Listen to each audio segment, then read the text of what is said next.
Right, before I get going, please, I'd rather take questions as we go on, okay? So if you've got any questions about anything, even if you want to tell me I'm wrong, yeah, just stick your hand up and shout out, okay? Because it won't bother me at all.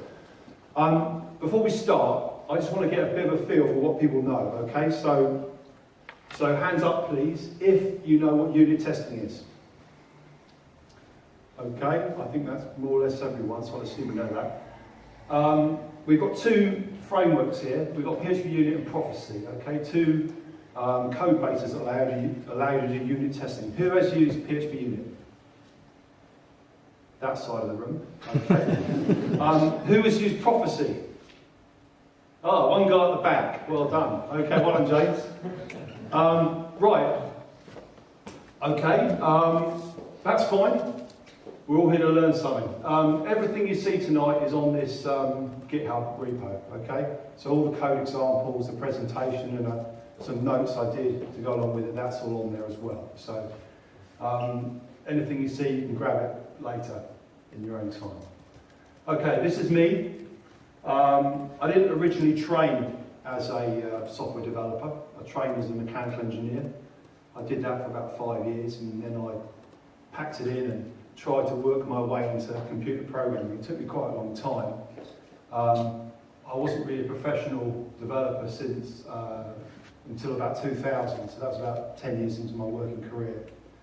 And went to PHP in 2005, so what's that, 12 years now. I've worked a lot in the corporate setting. Okay, so Gareth was talking about people that work in big companies and used to working in teams. I've done a lot of that, and it also affects the type of PHP I've done.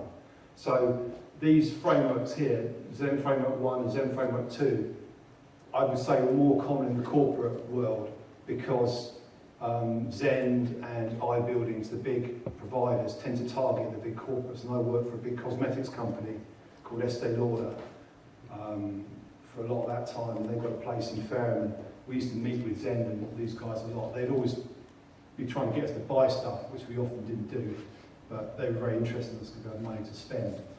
And because of my involvement with Zen Framework 1, more recently I've started doing Magento work. So who's familiar with Magento?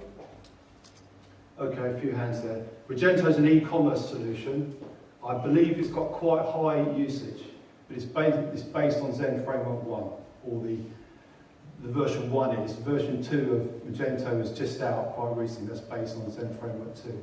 So I wasn't really looking to do e-commerce, but I became a contractor about a year and a half ago, and there's loads of work in Magento.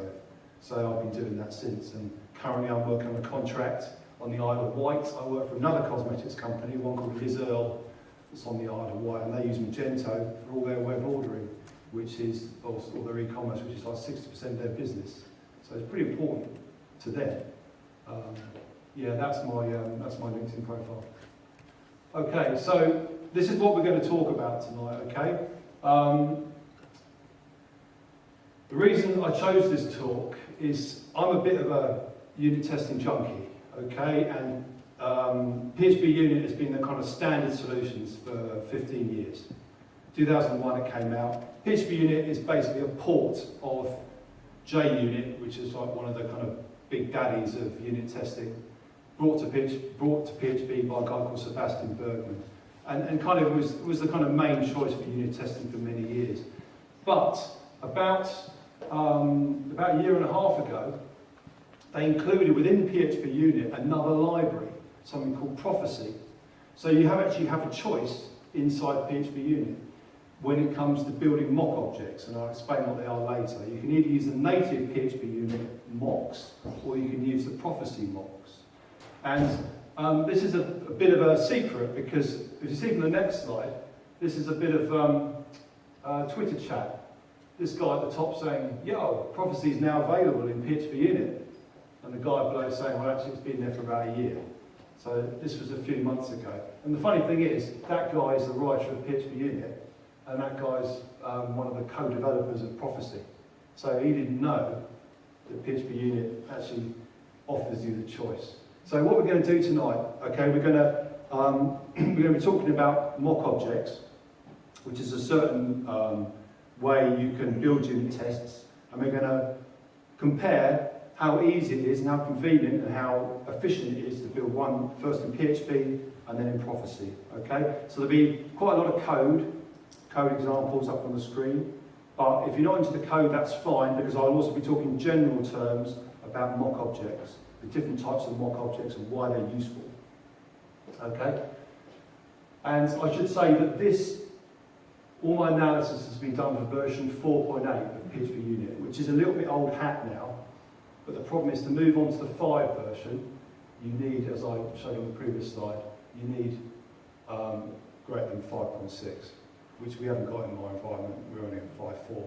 So, you know, I did think I must try running on the later versions, but I never quite got around to it. So, fingers crossed, what I'm showing you tonight is still relevant on the later versions. I should very much hope it is. This is what we're going to talk about. Okay, so I'm going to start with explanations, encouragement, why unit testing should be important to you, why this is worthwhile to you, why you should spend your time unit testing. Unit testing, to put it simply, is when you write your code, you also write code that tests your code at the same time. Some people say that's doing twice as much work as is necessary, but I believe it's important to do that. Then we're going to talk about mock objects. What are mock objects? Why should you use them? How to use them? When not to use them?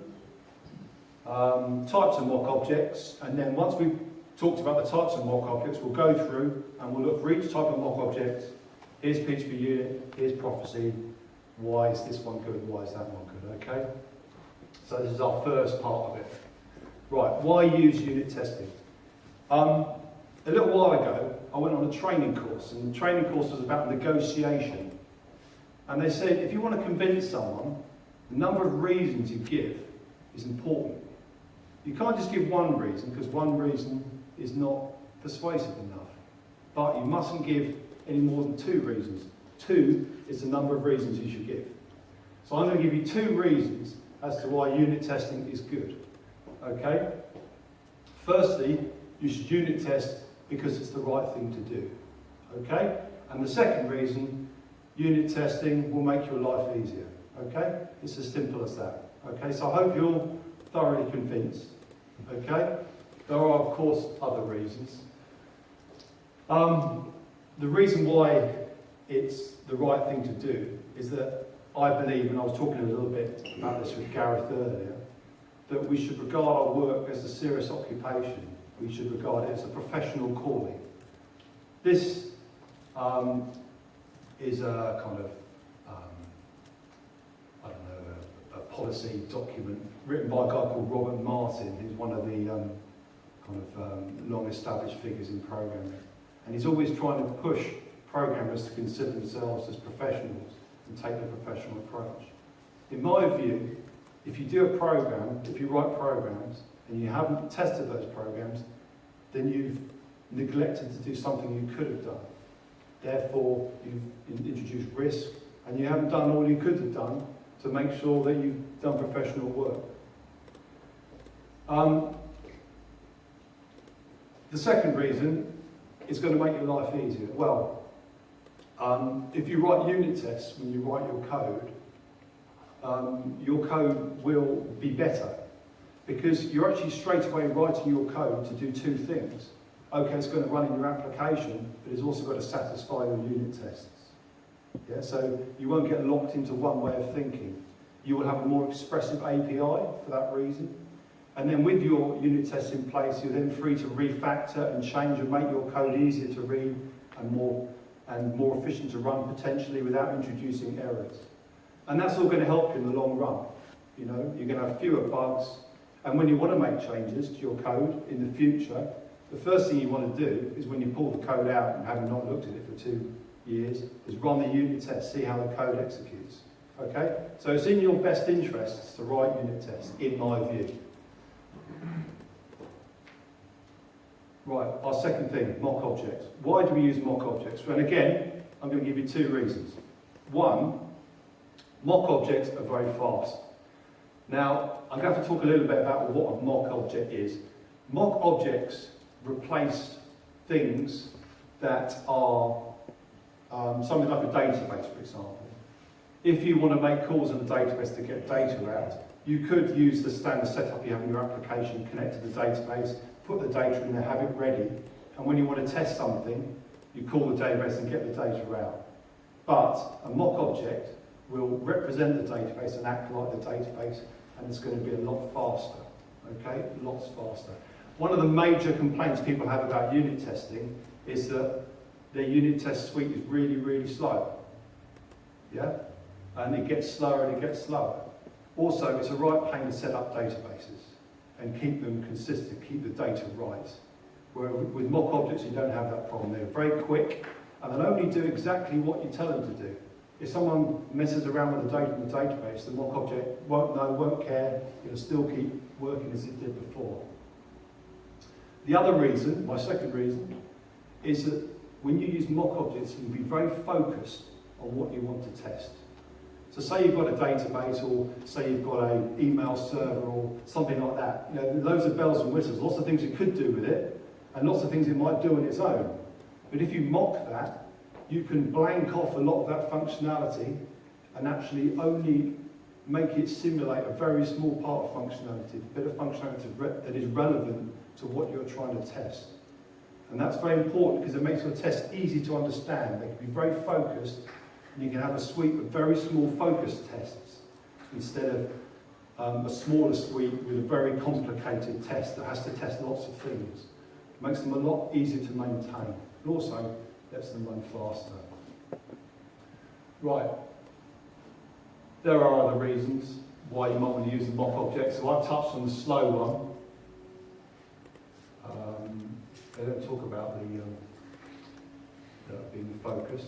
Or maybe you can say that the real object is difficult to set up.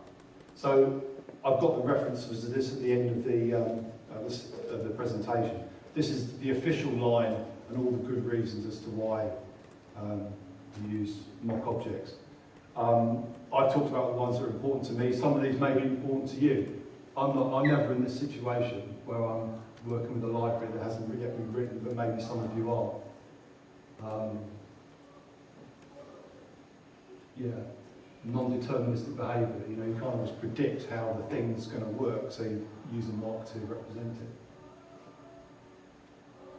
it. Okay, so how to use them? Right. Well, there are actually two schools of thought for mock objects.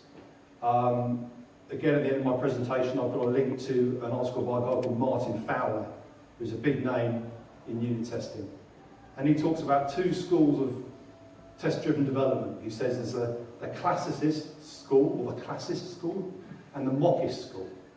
So a classicist school of test-driven development doesn't really like mocks, and only uses them if they really have to, normally from the speed point of view. Whereas the mockist school love mocks and use them as much as they can. Most people are somewhere in the division between. Me, I'm probably pretty close to the mockist. So I've read this in his article. I haven't seen it too many other places, but it does suggest that there's no perfect way to use mocks. Okay, it might be more relevant to your business and your approach for you than for other people. Right, when not to use mock objects. I've experimented quite a lot with mock objects over the years, and I've found some things really aren't worth the trouble.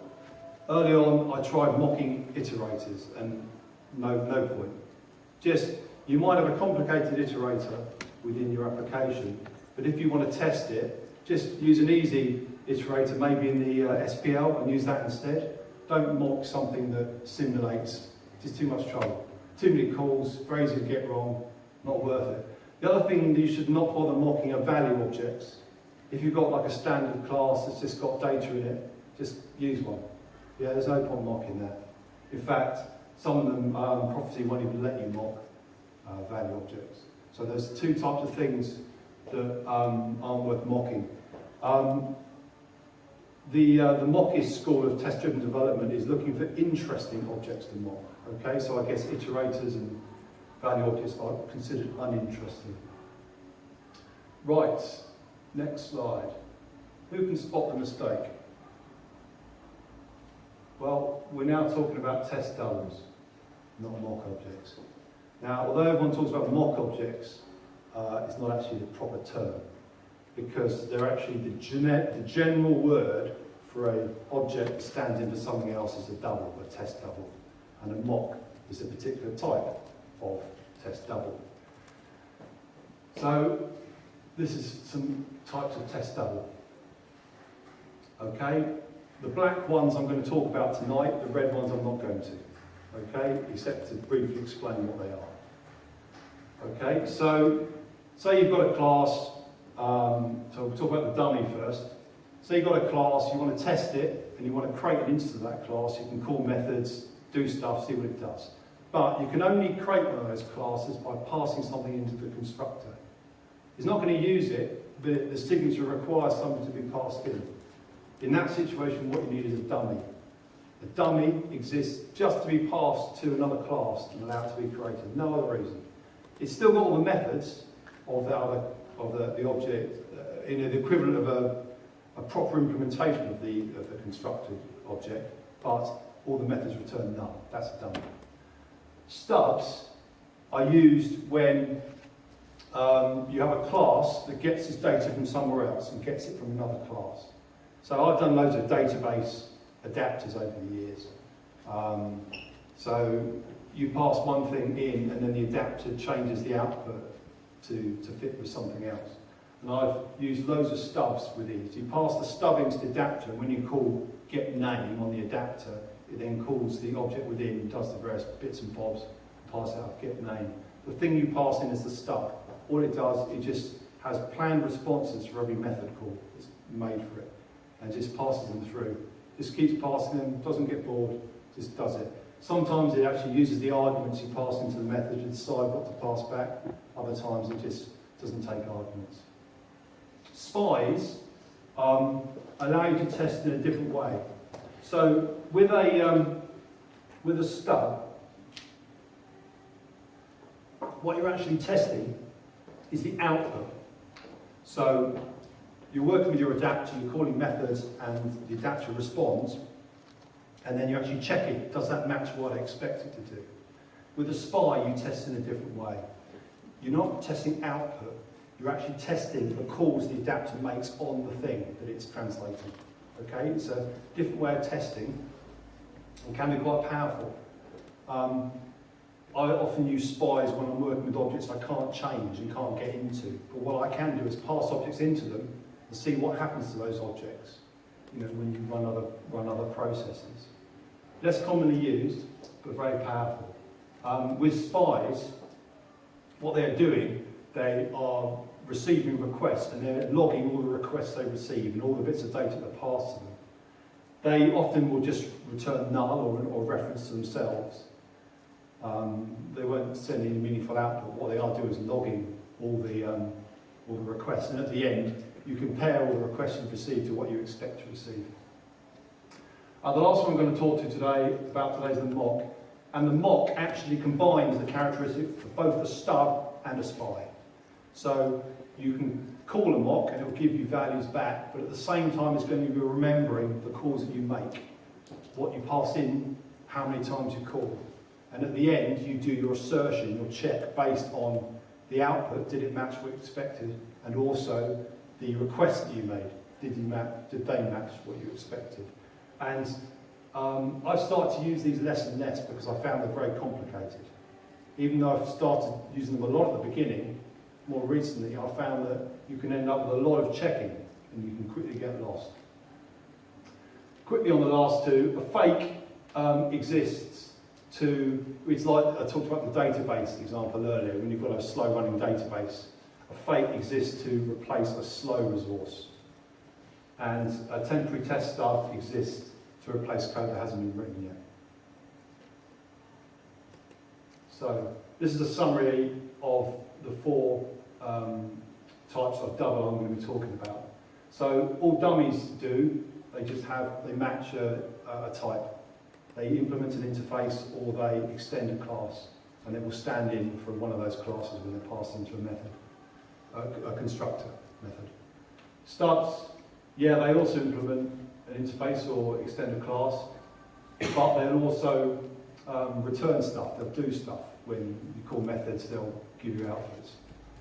Spies don't return stuff, but they have expectations.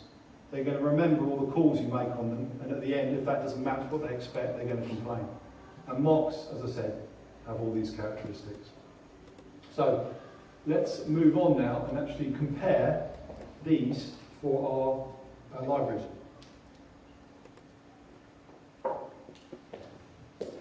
Right, so this is a class we want to test, okay? And this is just to show the use for a dummy.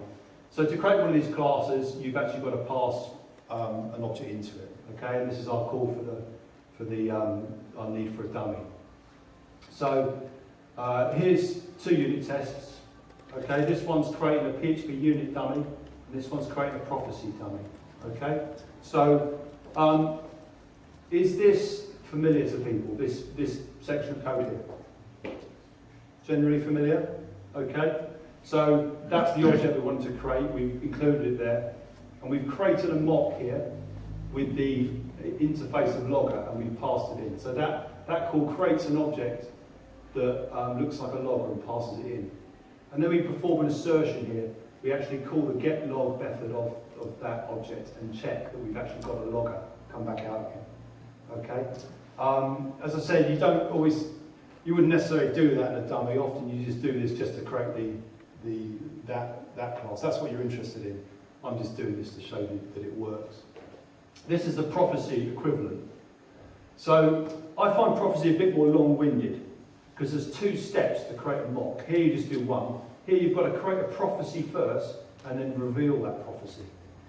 And the number of times I've forgotten to call reveal, it kind of makes it hard for me to love prophecy, despite its good points.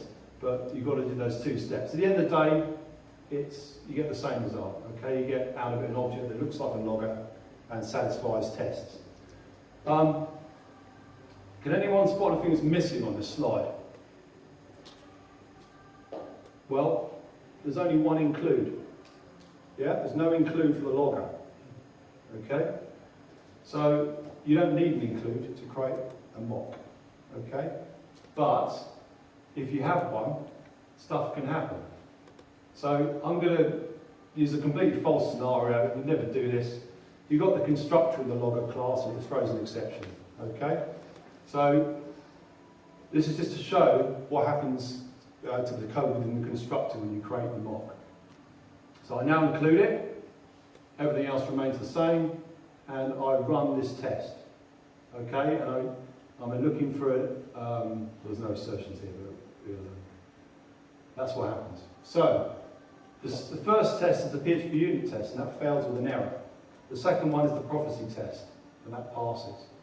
What this tells you is that PHP unit executes code within constructors for dummies, whereas prophecy doesn't.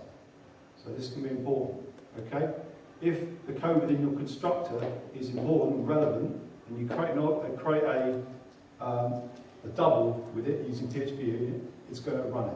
With prophecy, you'll ignore it. Okay?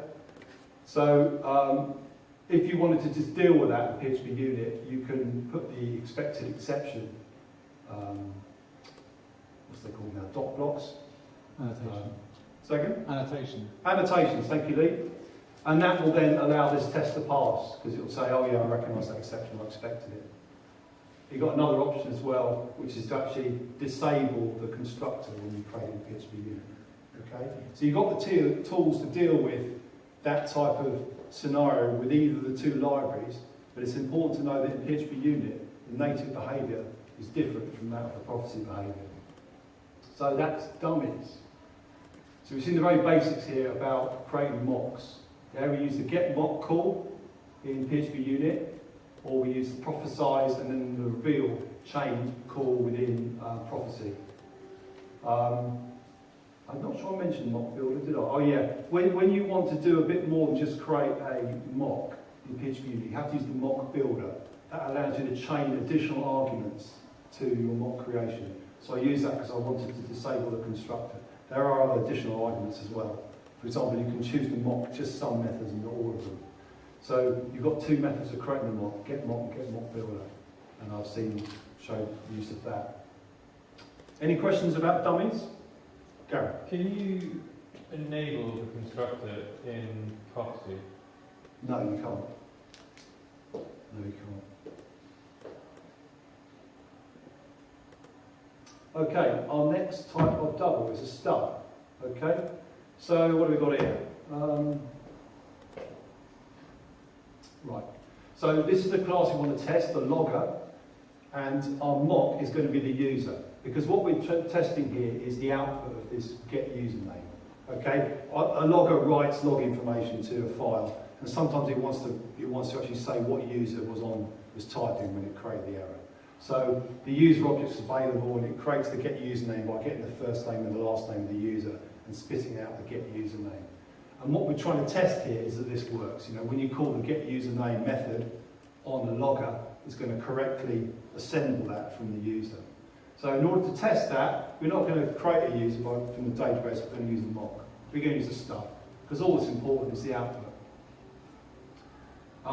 Interestingly enough, when you actually set that user, you don't have to provide a concrete object. You can use an interface, okay? And you can actually create a mock using the interface, okay? So when you create mocks, they can be on interfaces. They don't have to be on concrete objects. And that's the interface I'm using, get first name, get last name. So here's an example of two tests, PHP unit and prophecy, where I create the class under test, then I create the mock, I program the mock, I pass it into the logger, and then I check that the output is as I expect, okay? So this is the PHP unit approach, which is hopefully familiar to many of you. Once you've got your mock, you call the method call and say the name of the method that you're programming, and then you say what you want it to return, okay? So what that's saying is that once you've created your mock, every time you call the get first name method, it's going to return Fred, over and over and over. It's just going to keep returning Fred. And get last name will just keep returning blogs, okay? In actual fact, we only use it once within the logger, but that's what would happen if you wanted to. So we check at the end, we do an assertion, we check that when you call get username, it matches what we expect. This is the prophecy equivalent. Now, it's possibly a bit confusing to look at first up. You notice there's a lot less text here. You've created your prophecy, and then you start calling methods on it straight away. I can't remember, there's a phrase for it which temporarily has gone out of my head. But with prophecy, you can actually make calls on a object even though you haven't defined the methods. And it's especially powerful when you want to actually put arguments into a method. It's far more complicated to define arguments and make the output dependent on arguments in PHP unit than it is in prophecy. So here's the prophecy object being told, if you call get first name, return Fred. If you call get last name, return blogs. You then reveal that prophecy and pass it into the class under test and then check the output, okay? Now I'm going to slightly change the interface. Instead of there being two methods, get first name, get last name, now there's going to be one method. And you actually say, by means of bit identification passed into that method, which name you want. So the class under test now looks like this. So instead of calling get first name, it calls get name passing first, get name passing last. This changes our test to be like this. So what we've got here are two methods of doing this in PHP unit. Because, as I said earlier, PHP unit isn't very good at making stubs dependent on the inputs. Okay? You can either program here to return, to expect first the first one and then the second one, and then return those answers, that one first, that one second. So you're really locking it down as to what it can do. Or you can use a callback. This is far more flexible. You know, this you can call many times. That one you can only call twice. It's always got to be in the same order. But a lot of people go into a bit of a spin when they start working with callbacks. Okay? That's the different bit in the middle. The bits at the end is just the same. I'll take one of them, compare it with prophecy. I've gone with the first one where the order is fixed. In comparison, prophecy is a lot easier. You create your mock, you call the method on it as if you were getting the thing out you wanted, passing in the bit of the key, and then say what it's going to return. Same with that one. And the prophecy one, you can call over and over and over. It's no problem, over and over. Okay, so you see, it's a lot more flexible and easier to understand stubbing in prophecy, particularly when you've got arguments. But you've got to remember to call reveal. Often forget. But there's a bit of a twist in the tail, because what often happens is that you're working with a library, everything's fine, and then come back to it 6 months later, you want to extend it. So you slightly change your username, you put in a bit of logic here, that you only write the username if the person is not, what's that saying? If the user's not admin, write their username. Okay, so admins get to be secret. Okay, so your user's now got an additional method and slightly changes the way it outputs data. The question is, will your unit test still run? Well, the problem with prophecy is that they may not do. So you're slightly extending your interface, and what can happen is that when you run it in prophecy, is that it say, hold on, you've got a new method here, but you haven't told me what to do with it. Okay, so that's the sting in the tail of prophecy. Once you create, I think, one method, you've then got to define every method that you use on the object, okay? Whereas with PHP Unit, you don't have to. With PHP Unit, you program what you want to, and then it will just return null for the others. Prophecy returns null for all of them as default, but once you start programming methods, it wants you to do all of them. Okay, so we're starting to see that there's always a balancing act when it comes to choosing these approaches. They have their preferences. Here's a, that's unchanged as before, just the same test. So I've added the exception here. So this is, if you wanted your test to pass, you have to put that exception on in prophecy. And that's how you resolve it. You've actually got to program what you want that method to do in order for the test to be as before. So that's made prophecy frustrating for me in the past. You've got to go back and change tests sometimes when you add new functionality, even though your original test, was quite fair as it was. It can sometimes give you more work. I'm not sure what that's about, to be honest. Oh yeah, okay, great. No idea what that's about. Okay, this is another little sting in the tail. Magic methods. Prophecy doesn't deal with them. Okay, if you've got magic methods in your classes, you've got to use PHP Unit. And that is why I use PHP Unit almost all the time. Because Magento, if you ever comes to it, uses magic methods all the time. Okay, you can't mock them. To mock a magic method, you've actually got to tell them mock when you create it what methods it's going to have. Yeah, because it can't look at the interface and say, oh, I'm going to have this method. Because that's what mocks do. They look at the interface and say, I'm going to be ready to reply to this method and that method. But with magic methods, you've got to tell them. And that's how you do a stub in PHP Unit. So this is what we've seen. The method is how you actually program a PHP Unit mock stub. You use on consecutive calls if you want to offer different responses on index 1, 2, 3, 4, etc. You can use return callback instead of will return. If you want to do more complex behaviour, you can put a callback in there that can respond flexibly to what's passed in. And if you want to program magic methods, then you need to use set methods. Looking for time. Okay. Right, so moving on to spies. So as I said earlier, with spies, you're not checking the output, you're checking the actual actions that are performed on the double.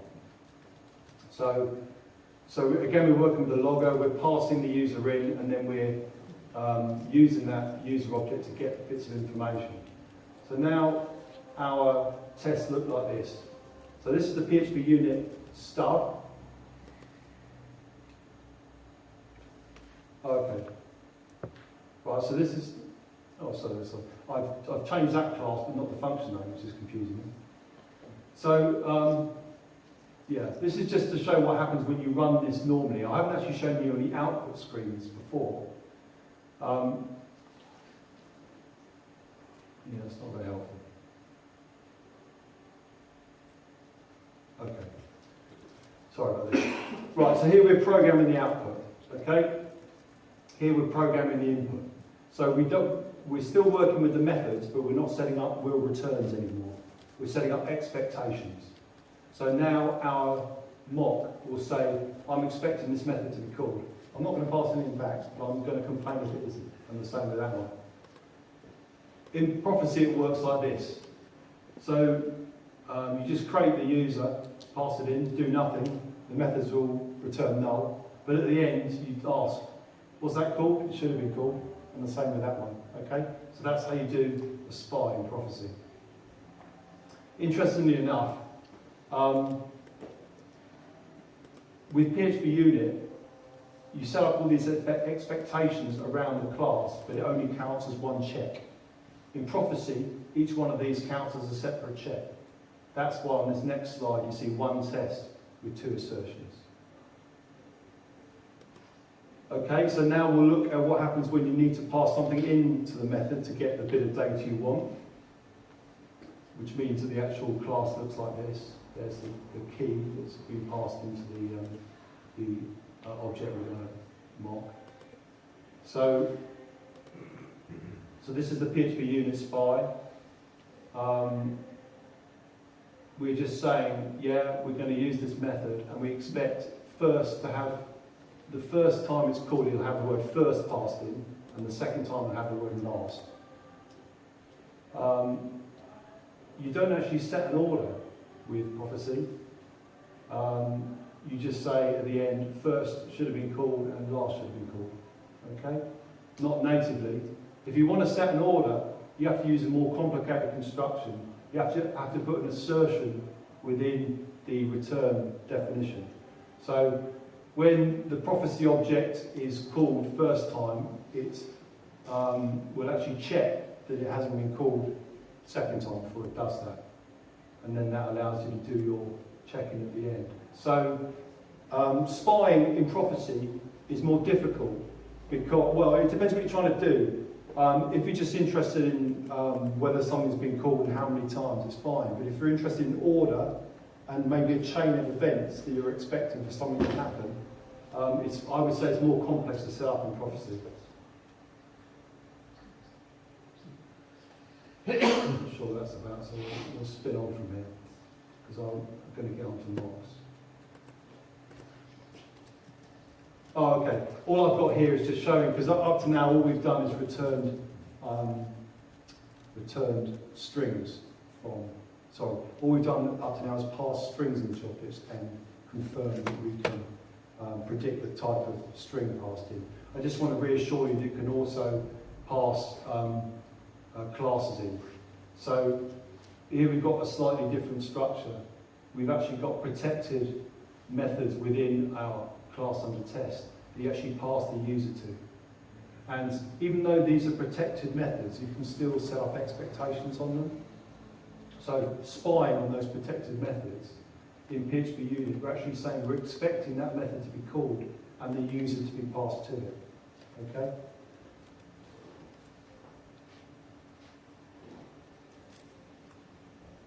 And you can also, as well as testing specific strings and specific objects, you can also go generic.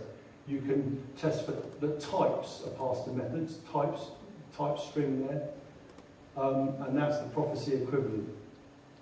So that's creating an expectation in PHP unit, that's creating an expectation in Prophecy.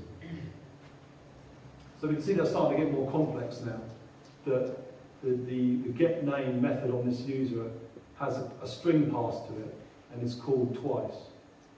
But this is quite flexible, you know, you can change quite a lot of that and that would still keep working. So expect is the key method when you're working with PHP unit. That's how you enforce the number of calling invocations that are made. Should have been called is the equivalent in prophecy. You have should not have been called as well to do negation. You've got expect never if you want to be sure that the method wasn't called in PHP unit. With is used in PHP unit to check the actual arguments that passed into the method. With consecutive if you call it several times with different arguments.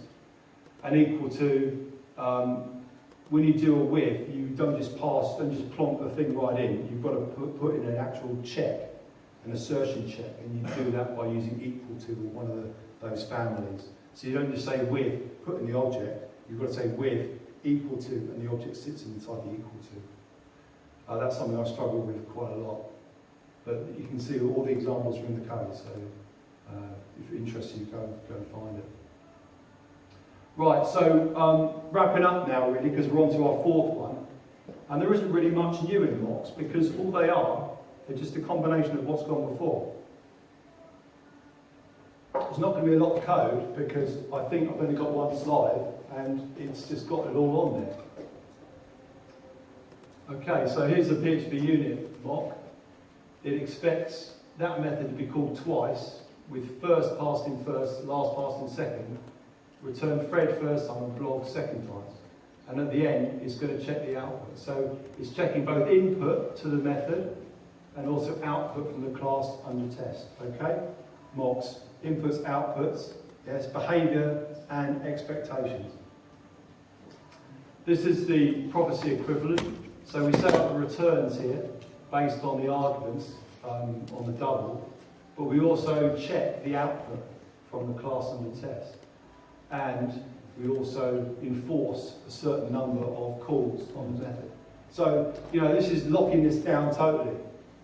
Now, you might be giving yourself a headache if you went down this line. Can be a lot of work. I actually feel that if you want to get this heavy in locking down a class, locking down the behaviour of the class, that PHP unit is actually the better choice. Because to me it feels more natural. You wrap it all up in one place here, the action on the method. It's putting it all together. This here, it feels more complicated and less logical how you actually enforce those expectations. You can't enforce it all in one go as you can with prophecy. And I've got a link on the end to a blog written by the guy who wrote prophecy, and where he talks about how prophecy differs from other testing frameworks. And that actually might explain why I feel the way I do. Because he says that prophecy uses message binding, whereas other test frameworks, and he was talking about mockery, but it's very similar to PHP unit, uses behavioural binding. So with message binding, all you're interested in is how objects talk to each other. Yeah? The messages they send to each other. The order isn't so important. You can enforce it if you want to, but it's not the priority of the framework. Whereas in PHP unit, it's far more about locking down the behaviour between the two objects. Hence the ordering in which calls are made, which is native to PHP unit, but not to prophecy. So, I started this talk by saying, which is best? And obviously, lots of talks end like this. It depends. Okay? So sorry if you are looking to save yourself a lot of time and not bother learning one of them. Not only does it depend on the type of work you do and your particular approach, it depends on the kind of project you do as well. Now, once I worked on a project where I built a lot of database adapters. I used Prophecy for that project because it's really quick to set up stubs, very complex stubs, and push the data through quickly. But now, as I'm working on Magento, I don't use Prophecy because it can't do magic methods. Okay? These are just the considerations you need to be thinking about when you choose between these libraries. The first one we touched on, constructor logic.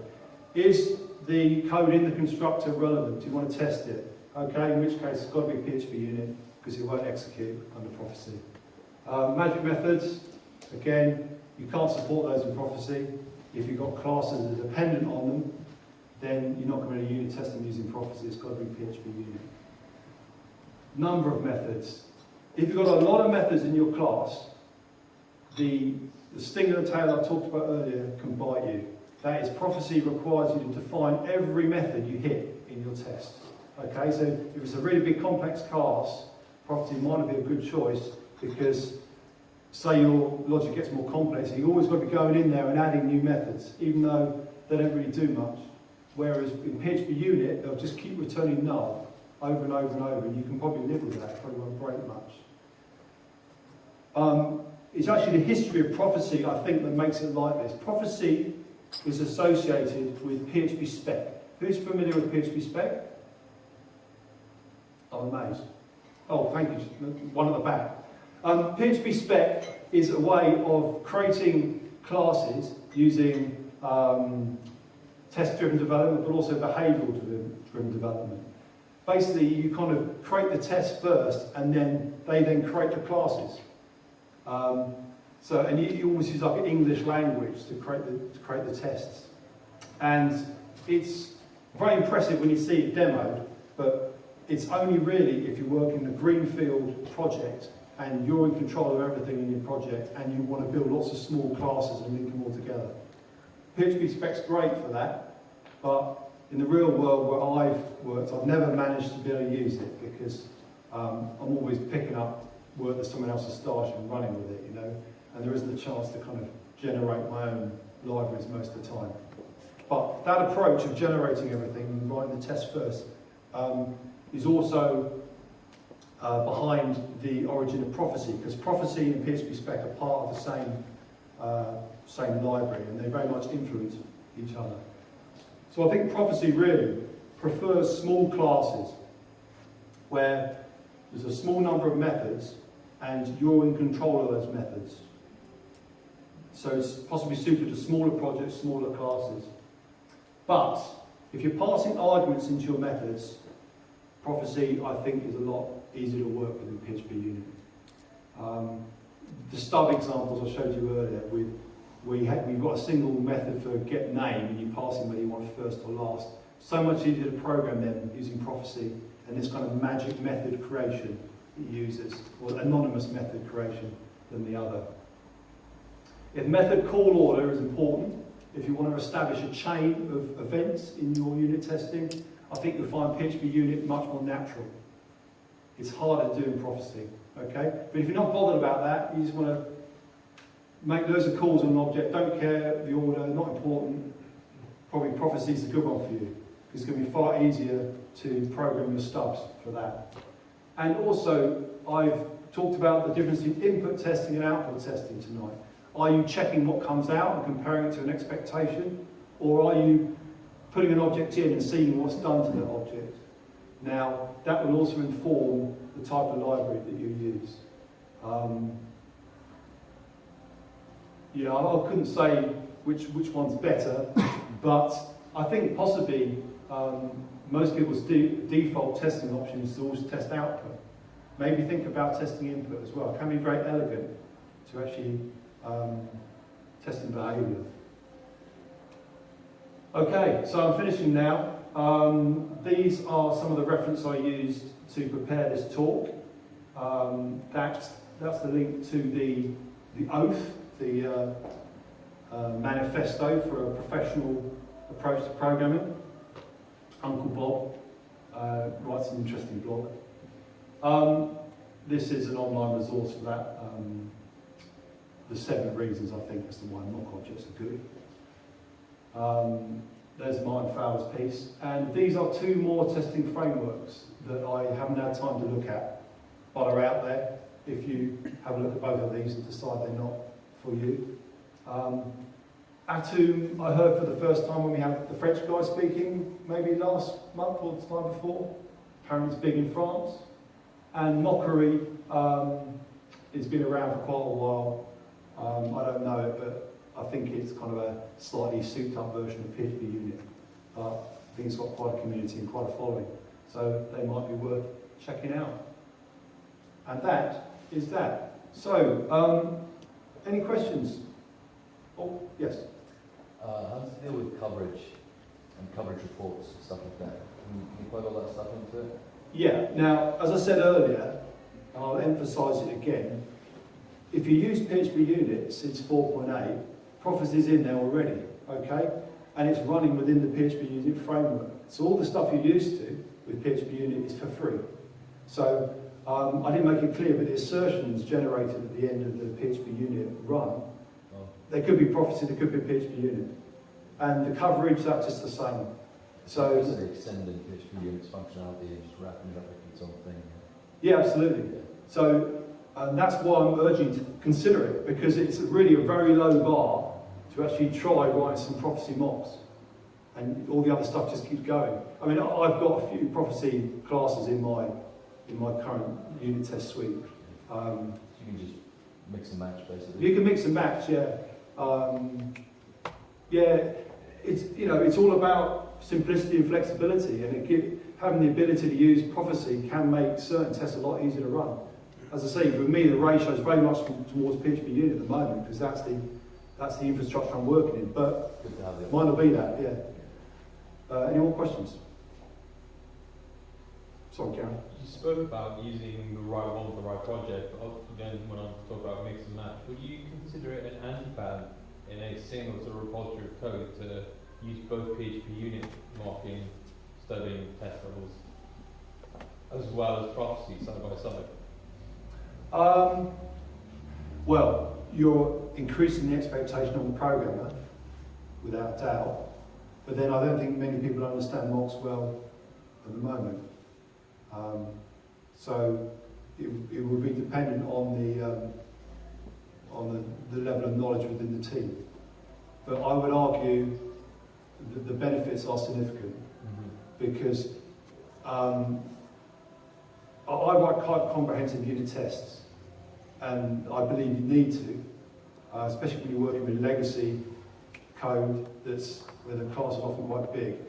Now, any way to reduce the complexity of unit tests, fewer lines, where it's more expressive, I believe is worth it, even though you are having to learn additional approaches. And PHP unit hasn't changed much in 15 years. I think these methods of unit testing are going to be around for a long time. So I think it's worth the time getting into them, because I don't think they're going to go away. So yes, you could say, because you could consider an anti-pattern, because as I mentioned earlier, everyone have a personal preference as to where to draw the line, and it might be hard to find consistency. But I think unit tests should be living code as well. You should be looking at unit tests and saying, yeah, I don't quite understand what that's trying to do. Let's make it more expressive, just in the way you do with a normal code base.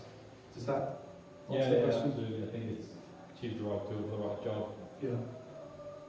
I think it should be in the toolbox. That's my personal view. Sorry, you had a question. Yeah. Given how Prophecy is trying to be more expressive, what's the purpose of the reveal call? Because in all your examples, you included that every time. Is there a reason you would change that? It doesn't work unless you do it. I don't know quite why they do it. I haven't come across a convincing reason. But that might just be my... Everything before the reveal call is basically setting up your staging, so what you're expecting to see. And then after the reveal call, you can do your spies and things like that later. Like the get mock builder for PHP unit. Yeah, essentially, yeah. Yeah, if you try and use that mock before and you've called reveal, it'll break. Well, it will actually often not react the way you think it's going to. It'll kind of half work a lot of the time, and that's been a lot of my frustration over the years. There's probably some philosophical reason as to why they do that, but the simplest way to say is that you've got to do it.